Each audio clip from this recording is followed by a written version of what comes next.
நான் உன்னை காப்பாத்ததான் இங்க வந்தேன்.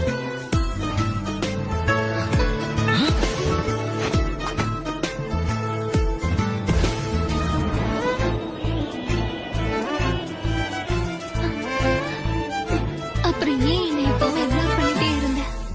நீ ரொம்ப ஸ்ட்ராங்கானவ, அதனால நீயே உன்னை பாத்துப்பேங்கிற ஒரு தைரியம் தான். ஆனா ஏன்? ஏன்னா நான் உன்னை இழக்க விரும்பல, அதனாலதான்.